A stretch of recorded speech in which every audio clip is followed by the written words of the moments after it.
தமிழும் சுதந்திரமும் எனது பிறப்புரிமை. தமிழ் பேசும் அனைவருக்கும் என் சிரம் தாழ்த்தி வணக்கங்கள். ஒளிரும் ஒளி என்ற தலைப்பில் இது எனது 8வது படைப்பு. எம்.ஜி. ராமச்சந்திரன்.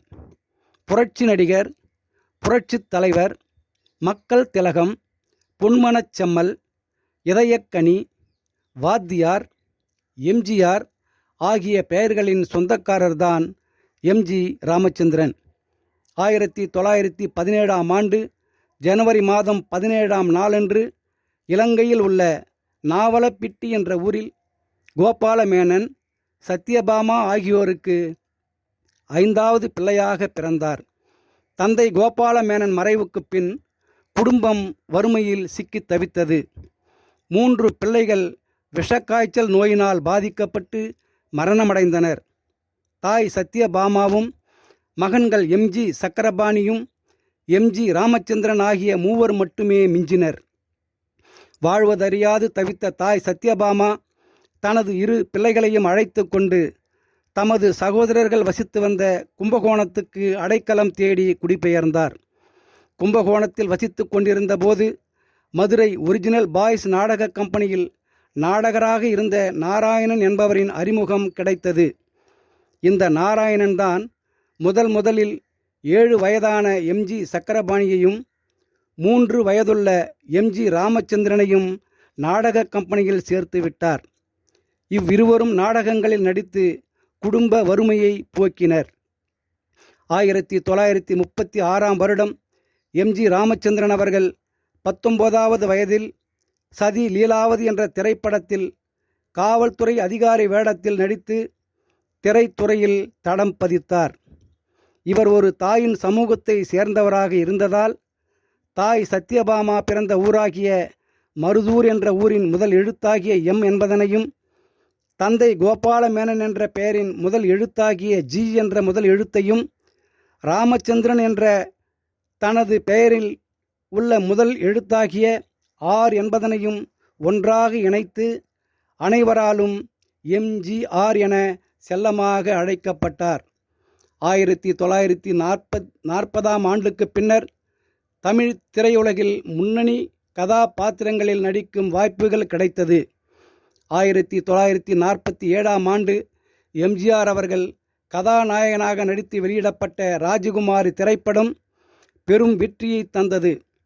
இத்திரைப்படத்தின் கதை, வசனம், உருவாக்கம் ஆகிய இவை அனைத்தும் டாக்டர் மு. கலைஞர் கருணாநிதி அவர்களின் கைவண்ணமாகும். தொடர்ந்து ரிக்ஷாக்காரன், மதுரை வீரன் போன்ற திரைப்படங்களிலும் நடித்து வெற்றி கனிகளை எட்டி பிடித்தார். ரிக்ஷாக்காரன் படத்தில் மிக சிறப்பாக நடித்திருந்ததினால் இவருக்கு சிறந்த நடிகருக்கான பட்டம் கிடைத்தது. மதுரை வீரன் திரைப்படம் அளவுக்கு அதிகமான வசூலை குவித்ததால் எம்.ஜி.ஆர் அவர்கள் அந்த காலகட்டத்தில் வசூல் சக்கரவர்த்தி என புகழப்பட்டார். 1950ஆம் வருடம் எம்.ஜி.ஆர் அவர்களும் டாக்டர் கலைஞர் கருணாநிதி அவர்களும் ஒன்றிணைந்து மருதநாட்டு இளவரசி, மந்திரகுமாரி ஆகிய திரைப்படங்களை வெளியிட்டனர். இவ்விரு படங்களும் மகத்தான வெற்றிகளை குவித்தன. எம்.ஜி.ஆர் அவர்கள் முதலில் பாலக்காட்டைச் சேர்ந்த பார்கவி என்பவரை மணமுடித்தார். சிறிது காலத்தில் அவர் இறந்து விடவே தாய் சத்யபாமாவின் ஆசையின்படி இதே பாலக்காட்டைச் சேர்ந்த சதானந்தவல்லி என்பவரை 2வதாக மணமுடித்தார். காச நோயினால் பாதிக்கப்பட்டு சதானந்தவல்லியும் மரணமடைந்தார். மருதநாட்டு இளவரசி என்ற திரைப்படத்தில் கதாநாயகியாக தன்னோடு நடித்த வி.என். ஜானகி என்பவரை மணமுடித்தார். எம்.ஜி.ஆர் அவர்கள் அரசியல் வாழ்க்கைக்குள் நுழைவதற்கு முன்பாகவே திரைப்பட நடிகர் நாராயணசாமி என்பவரின் உதவியோடு பேரறிஞர் அண்ணாவை சந்தித்தார். தேர்தல் நேரங்களில் திராவிட முன்னேற்றக் கழகத்துக்கு ஆதரவாக தேர்தல் பிரச்சாரங்களை செய்யுங்கள் என அண்ணா கேட்டுக்கொள்ளவே இசைவு தெரிவித்தார். 1953ஆம் ஆண்டு ஏப்ரல் மாதத்தில் 25, 26 ஆகிய தேதிகளில் திருச்சியில் நடைபெற்ற திமுக மாநாட்டின் போது எம்.ஜி.ஆர் அவர்கள் தன்னையும் கழகத்தில் உறுப்பினராக இணைத்து கொண்டார். திமுக பொதுக்கூட்ட மேடைகளில் பேசலானார். 1956ஆம் வருடத்தில் திரைப்பட இயக்குனராகவும் ஜொலித்து வெற்றி கண்டார். உலகம் சுற்றும் வாலிபன், மதுரையை மீட்ட சுந்தரபாண்டியன் போன்ற படங்களை இயக்கியும் நடித்தும் புகழின் உச்சிக்கு சென்றார். 1958 வெளியிடப்பட்ட நாடோடி மன்னன் திரைப்படத்தில் திமுக கட்சி கொடியுடன் தோன்றி தான் ஒரு திமுக காரன் என தன்னை மக்கள் முன் அறிமுகப்படுத்திக் கொண்டார். அண்ணாவின் இதயக்கனியாக இருந்த எம்ஜிஆர் அவர்கள் அண்ணாவின் ஆணைப்படி 1959 நடைபெற்ற சென்னை மாநகராட்சி தேர்தலில் தேர்தல் பரப்புரையை செய்தார். எம்ஜிஆர் அவர்கள் தமது உயர்ந்த கொள்கைகள் காரணமாக 1960 வழங்கப்பட்ட பத்மஸ்ரீ விருதை நிராகரித்தார். ஏனெனில் அவர் ஒரு அரசியல்வாதி என்ற வகையில் திரைப்பட விருதுகள் அவரை பிரதிபலிக்கும் என அவர் கருதவில்லை. 1962 நடைபெற்ற தேர்தலுக்காக ஒரு நாளைக்கு 30 இடங்களிலிருந்து 40 இடங்கள் வரை தேர்தல் பரப்புரை செய்தார். இதே ஆண்டு சட்ட மேலவை உறுப்பினராக எம்ஜிஆர் அவர்கள் தேர்வு செய்யப்பட்டார். 1964 இப்பதவியை ராஜினாமா செய்தார். 1967 ஜனவரி 12 துப்பாக்கி குண்டடிப்பட்டு மருத்துவமனையில் உள்நோயாளியாக சிகிச்சை பெற்ற வந்த நிலையில் பரங்கிமலை சட்டமன்ற தொகுதியில் போட்டியிட்டு அமோகமான வாக்குகளை பெற்று முதல் முறை சட்டமன்ற உறுப்பினரானார். இதே ஆண்டு தமிழ்நாடு சிறு சேமிப்பு திட்ட துணைத் தலைவர் பதவி தரப்பட்டது. 1969 திமுகவின் பொருளாளர் பதவியும் வழங்கப்பட்டது.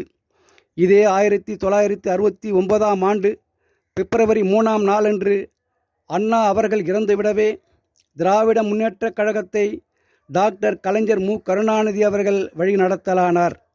இதே 1969 பிப்ரவரி 10 முதல் கலைஞர் முதலமைச்சராக பதவியேற்று திமுகவை வழி நடத்தலானார்.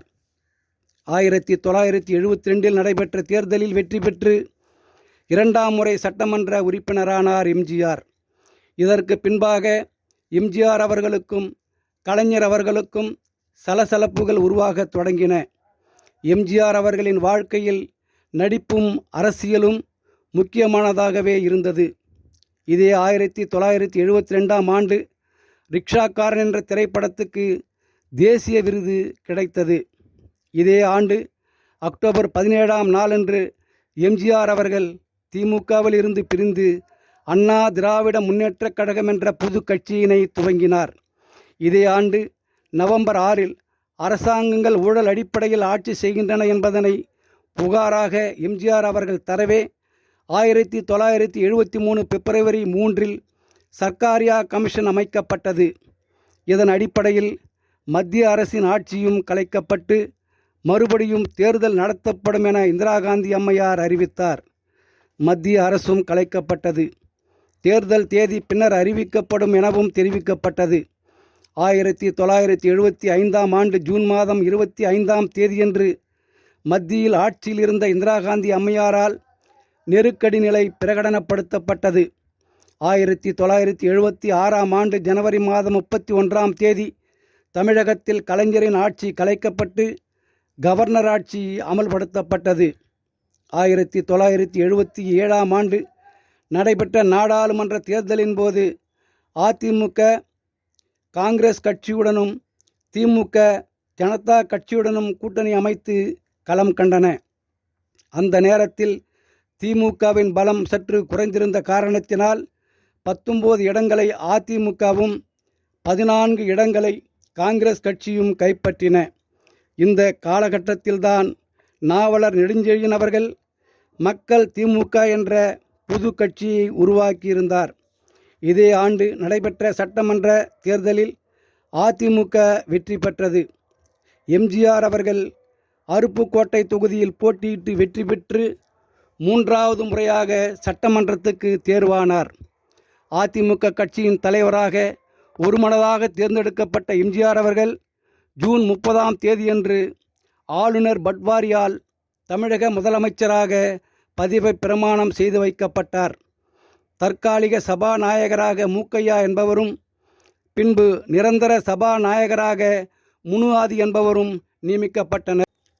எம்ஜிஆர் அவர்கள் முதலமைச்சராக பதவியேற்றதும் கல்வியிலும் மக்கள் நலனிலும் அதிக அக்கறை கொண்டவராக விளங்கினார். தொடக்க கல்வி வளர்ச்சியை மேம்படுத்துவதில் முன்னுரிமை அளித்தார். முதலில் சென்னை 1000 விளக்கு பகுதியில் சென்னை மேயராக இருந்த சர் பி.டி. தியாகராயரால் அறிமுகப்படுத்தப்பட்டு கொண்டு வந்த மதிய உணவு திட்டத்தை காமராஜரால் விரிவுபடுத்தப்பட்டு கலைஞரால் செயல்படுத்தப்பட்டு எம்ஜிஆரால் மதிய உணவு திட்டம் என பெயர் மாற்றம் பெற்று ஏழை மாணவர்களுக்கு சத்துணவு தர வேண்டும் என்பதற்காக மதிய உணவு சத்துணவு திட்டம் உருவானது. உயர்நிலை பள்ளி படிப்பு 10ஆம் வகுப்பு, மேல்நிலைப் பள்ளி +2 படிப்பு, 3 வருடங்கள் படிக்கக்கூடிய பட்டப்படிப்புகள் இவரது ஆட்சி காலத்தில் வரன்முறைப்படுத்தி மாற்றியமைக்கப்பட்டது. 1978இல் அண்ணா பல்கலைக்கழகம் திறக்கப்பட்டது. 1980ஆம் ஆண்டு நடைபெற்ற தேர்தலில் மதுரை மேற்கு சட்டமன்ற தொகுதியில் போட்டியிட்டு வெற்றி பெற்று தொடர்ந்து 4வது முறையாக சட்டமன்ற உறுப்பினராக மகுடம் சூடினார். 2வது முறையாக தமிழக முதல்வரானார் எம்ஜிஆர். பதவி ஏற்றதும் நலத்திட்டங்களில் அக்கறை கொண்டார். பிற்படுத்தப்பட்ட மக்களுக்கான கல்வி மற்றும் வேலை வாய்ப்புகளில் 31% என இருந்ததை 50% உயர்த்தினார். இதே 1980ஆம் ஆண்டு பரம்பரையாக அனுபவித்து வந்த மணியம், கர்ணம் ஆகிய பதவிகளை ஒழித்து தமிழ்நாடு தேர்வாணையம் மூலமாக கிராம நிர்வாக அலுவலர்களை தேர்ந்தெடுக்கும் நெறிமுறையை உருவாக்கினார். தெரு பெயர்களில் ஜாதி பெயர்கள் இருக்கக்கூடாது என அரசாணையின் மூலம் உத்தரவினை பிறப்பித்தார். அனைத்து சாதியினரும் அர்ச்சகராகலாம் என்பதனை நீதிபதி மகாராஜன் கமிட்டி மூலமாக பரிந்துரை செய்தார். மத்திய அரசிலும் மாநில கட்சிகள் பங்கு பெறலாம் என்ற நடைமுறையினையும் செயல்பாட்டினையும் சரண்சிங் பிரதமர் காலத்தில் முதலில் கண்டு வந்து எம்ஜிஆரே ஆவார். தந்தை பெரியாருக்கு 100ஆண்டு விழாவினை கொண்டாடி சிறப்பித்தார். தந்தை பெரியாரின் எழுத்து சீர்திருத்தத்துக்கு அரசின் அங்கீகாரத்தையும் தந்தார். 1981இல் 5வது உலக தமிழ் மாநாட்டினை சென்னையில் நடத்தினார். இதே ஆண்டு தஞ்சை தமிழ் பல்கலைக்கழகம் உருவாக்கப்பட்டது. 1982ஆம் ஆண்டு கோவையில் பாரதியார் பல்கலைக்கழகமும் கொடைக்கானலில் அன்னை தெரேசா பல்கலைக்கழகமும் உருவாகின. இதே ஆண்டு தமிழ்நாட்டின் 2வது பிற்படுத்தப்பட்டோர் ஆணையம் உருவாக்கப்பட்டது. இதே 1982ஆம் ஆண்டு ஜூலை 1இல் எம்ஜிஆரால் அறிமுகப்படுத்தப்பட்ட சத்துணவு திட்டத்துக்கு நிதி திரட்டப்பட்டது. பிள்ளைகளுக்கு வழங்கப்படும் சத்துணவினை வயது வாரியாக 2 முறைகளின்படி வழங்கப்பட்டது. 2 வயது முதல் 5 வயது வரை உள்ள பிள்ளைகளுக்கு நலவாழ்வு நிலையங்கள், அதாவது பால்வாடி என்று அழைக்கப்படும் இடங்களிலும், 5 வயது முதல் 14 வயதுள்ள பிள்ளைகளுக்கு பள்ளிகளிலும் வழங்கப்பட்டது. முதலமைச்சரின் தலைமையில் குழு ஒன்று அமைக்கப்பட்டது. இதன் மூலம் முதலமைச்சர் இலவச சத்துணவு திட்ட நிதியினை திரட்டப்பட்டது. இத்திட்டத்துக்கு நிதி உதவி அளித்தவர்களுக்கு வருமான வரி விலக்கும் அளிக்கப்பட்டது. சத்துணவு திட்டத்தை திறம்பட நடத்துவதற்காகவும் எக்குறையுமின்றி இத்திட்டம் செழுமையடையவும் இதற்கென தனி அதிகாரிகளையும் நியமித்தார். தமிழக பட்ஜெட்டில் 100 கோடி ரூபாயினை சத்துணவு திட்டத்துக்காக ஒதுக்கி செயல்படுத்தினார். இந்த பணத்தை கொண்டு 2 வயது முதல் 5 வயது வரை உள்ள பிள்ளைகளுக்கு 17,000 சமூக நல மையங்கள் அமைக்க ஆவண செய்தார். 6,000 60 லட்சம் வரையுள்ள பிள்ளைகள் மதிய உணவு சத்துணவு உணவினை உண்ணும் அளவுக்கு இத்திட்டத்தை விரிவடை செய்தார். எம்ஜிஆர் என்ற ஒரு தனி மனிதர் சத்துணவு திட்டத்தின் மூலமாக மக்கள் அனைவராலும் கடவுளாக போற்றப்பட்டார். 1983ஆம் ஆண்டு சிறு குறு விவசாயிகளுக்கு இலவச மின்சார திட்டத்தை அமல்படுத்தினார்.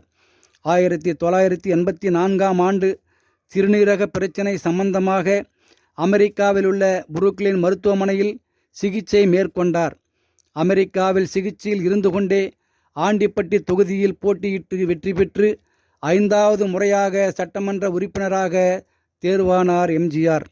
3வது முறையாக முதலமைச்சராக பதவியேற்றார். எம்ஜிஆர் அவர்கள் 1977, 1980, 1984 ஆகிய 3 வருடங்கள் தமிழக முதலமைச்சராக பதவி பிரமாணம் செய்து கொண்டார். 9 ஆண்டுகள் தொடர்ந்து முதலமைச்சராக பணியாற்றினார். 12 ஆண்டுகள் அதிமுகவின் பொதுச் செயலாளராக இருந்தார். எம்ஜிஆர் அவர்கள் அரசியல் பிரவேசம் செய்த பின்னர் அவர் வாழ்நாளில் எந்த தேர்தலிலும் தோற்றதில்லை. நக்சலைட்டுகள் மீது எம்ஜிஆர் அவர்கள் எடுத்த நடவடிக்கை, குண்டர் தடுப்பு சட்டத்தை கொண்டு வந்தது, எரிசாராய ஊழல் விவகாரம், மதுவிலக்கை ரத்து செய்தது போன்றவை சிறு கரும்புள்ளிகளாக இவரது ஆட்சி காலத்தில் அமையப்பெற்றன. உடல்நிலையில் முன்னேற்றம் ஏற்படாத நிலையில் எம்ஜிஆர் அவர்கள் 1987ஆம் ஆண்டு டிசம்பர் மாதம் 24ஆம் நாளன்று 71வது வயதில் மரணமடைந்தார். இவரது இறப்புக்கு பின் இந்திய அரசின் மிக உயரிய விருதான பாரத ரத்னா விருது வழங்கப்பட்டது. மக்கள் திலகம் என்ற பட்டத்தை கல்கண்டு ஆசிரியர் அமரர் தமிழ்வாணன் என்பவரும், புரட்சி தலைவர் என்ற பட்டத்தை KA கிருஷ்ணசாமி என்பவரும், புரட்சி நடிகர் என்ற பட்டத்தை கலைஞர் அவர்களும், இதயக்கனி என்ற பட்டத்தை பேரறிஞர் அண்ணாவும், பொன்மனச் செம்மல் என்ற பட்டத்தை திருமுருக கிருபானந்த வாரியார் அவர்களும், வாத்தியார் என்ற பட்டத்தை எம்ஜிஆர் அவர்களின் ரசிகர்களும் தந்து கௌரவப்படுத்தியுள்ளனர். எம்ஜிஆர் அவர்களின் நூற்றாண்டு விழாவை ஒட்டி 2017 மற்றும் 2018 ஆகிய காலகட்டங்களில் தமிழக அரசால் சென்னையிலும் மதுரையிலும் உள்ள அரசு பேருந்து நிலையங்களுக்கு எம்ஜிஆர் அவர்களின் பெயரை சூட்டப்பட்டுள்ளது. சென்னை சென்ட்ரல் ரயில் நிலையத்துக்கு எம்ஜிஆர் மத்திய ரயில் நிலையம் என மத்திய அரசு பெயர் சூட்டியுள்ளது. சென்னை பல்கலைக்கழகம் எம்ஜிஆர் அவர்களை பாராட்டி டாக்டர் பட்டம் தந்து சிறப்பித்துள்ளது. எம்ஜிஆர் அவர்களின் நினைவை போற்றும் வகையில் சென்னை கிண்டியில் டாக்டர் எம்ஜிஆர் மருத்துவ பல்கலைக்கழகம் உள்ளது. சென்னை மெரினா கடற்கரையில் எம்ஜிஆர் அவர்களின் நினைவிடம் உள்ளது. எண்ணற்ற திரைப்படங்களில் நடித்து புகழின் உச்சிக்கு சென்றவர். சென்னை தியாகராய நகரில் உள்ள எம்ஜிஆர் அவர்களின் வீட்டினை நினைவு இல்லமாக தமிழக அரசு பாதுகாத்து வருகிறது. தமிழ்நாட்டில் எம்ஜிஆர் பெயரில் தெருக்களும் நகர்களும் ஏராளம் ஏராளம். எம்ஜிஆர் அவர்கள் கடைசியாக வாழ்ந்த சென்னை ராமாவரம் தோட்டத்தில் வாய் பேச முடியாத செவித்திறன் குறைபாடுள்ள மாணவர்களுக்கு பள்ளியும் எம்ஜிஆர் பெயரில் இயங்கி வருகிறது. தமது கடுமையான உழைப்பினால் உயர்ந்த எம்ஜிஆர் அவர்களின் சாதனைகளை முறியடிக்க இனி ஒருவர் பிறக்கப் போவதில்லை. ஏழைகளின் மீது அளவு கடந்த பாசம் கொண்டவர். கொடுத்து கொடுத்து சிவந்த கரங்களுக்கு சொந்தக்காரர். ஜாதி மதம் இனம் மொழி பாராமல் அனைத்து மக்களும் உள்ளத்து வெளிப்பாடுகளை அழுது புலம்பி கொட்டி தீர்த்தனர். கிறிஸ்துவர்கள் தேவாலயங்களிலும், இந்துக்கள் கோவில்களிலும், இஸ்லாமியர்கள் தொழுகை கூடங்களிலும் எம்ஜிஆருக்காக வேண்டுதல்கள் நடத்தினர். தமிழகத்தில் வாழும் அனைவர் மனதிலும் நீங்கா இடம் பெற்றுள்ளார் எம்ஜிஆர். 12 வருடங்களுக்கு ஒரு முறை பூக்கும் குறிஞ்சி மலர் போல 100 வருடங்களுக்கு ஒரு முறை பூக்கும் மனித மலர் எம்ஜிஆர் எனச் சொன்னால் மிகையாகாது. நன்றி நண்பர்களே. மற்றும் ஒரு காணொளியோடு உங்களை சந்திக்கின்றேன். வாழ்க வளமுடன். வணக்கம்.